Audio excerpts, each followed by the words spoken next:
So are you wondering what's so special about Domaine Meo Camuzet that makes all the wine collectors go crazy buying them, and why are their pricing increasing so rapidly? Today in this video, I'm going to go over the history and the vineyards that make this winery one of the best in the world, so you can make an informed decision on if this is a wine that you would like to have included in your wine cellar or your collection next. Hi, I'm Angie Ann, helping you learn about wine in a fun, non-snobby way.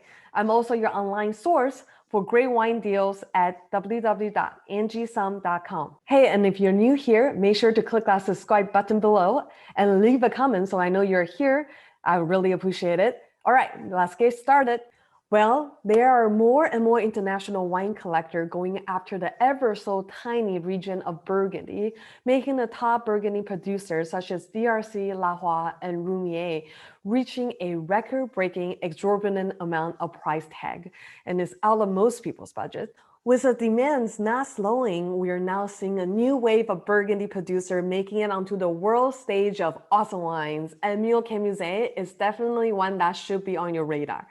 Right now, we're going to go over a brief history of the domain, the important player involved in making this a world-class wine, and the different wines that they make and their approximate price range.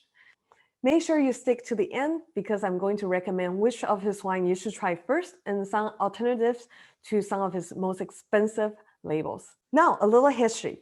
Most of you might be unfamiliar with Meo Camuzet because this label didn't exist until 1988. He's a fairly newcomer in Burgundy, but before his label came about, there are two important names associated with this great domain. First is Etienne Camuzet. He was more of a politician, not so much a farmer or a winemaker, and during his lifetime, he purchased a significant amount of Vineyard Holdings, and he was also the deputy of Côte d'Or during 1902 to 1932, and a key figure in deciding which parcel of Burgundy might or might not become Grand Cru. And so when he passed on the vineyards to his daughter, and later on to a distant relative. And during those times, his vineyards were often sold off as bulk wine and looked after by sharecropper, which brings us to the second important person that you need to know regarding to this domain. He is none other than the legendary Henri Joyer. He was invited to look after the vineyards since the 1940s, and he spent 40 years farming Meo Camuzet's parcel under his own name and reached godlike status in Burgundies. And he mentored John Nicholas, the current winemaker for the domain, before his retirement back in 1988. And after the transition of the vineyards back to Meo Camuzet, he stayed on as a consultant until he passed away.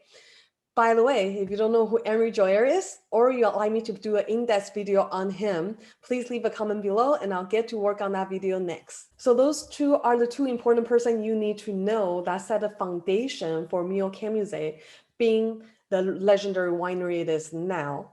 Next, we're going to talk about the vineyard holdings that they have. They currently own about 10.5 hectares of vineyard, which spreads amongst 4 Grand Crus, 4 good ones, and they are Richburg, Clos Vougeot, Echezeaux, and Croton, and 8 of them as Premier Cru holdings.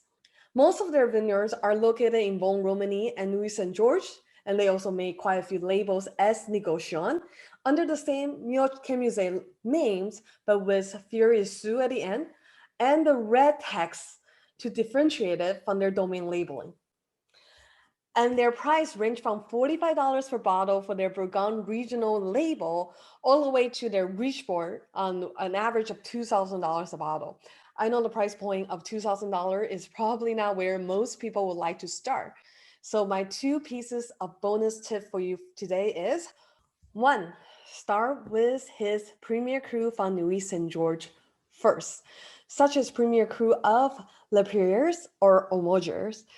The village of Nuits Saint Georges is often understated and underrated, and a better value because it doesn't have any prestigious Grand Cru in their village. So it's a great place to start. If trying Richburg Grand Cru is what you're after and $2,000 out of the budget, then here's my second bonus tip for you. I would suggest you to try the Gros Fier Source Richburg instead. Not only is their plot of the vineyard literally right next to Meo Camuzet's, Their average price is $5.75, which is only a quarter of Meo Camuset's average, offering a great value in comparison. And their winemaking style is polished and very approachable. I have been very impressed with all of their vintages, and I think you will too. So I hope this gives you a good amount of information of Meo Camuzet for you to maybe want to try some of their new St. George to begin with. If you're ready to try or add a couple of their wines to your cellar, feel free to click on the link below if I still have them available and check out my current offering. And don't forget to join my mailing list on www.angiesum.com so you never miss another wine offering from us. Thank you for watching, and I will see you next time.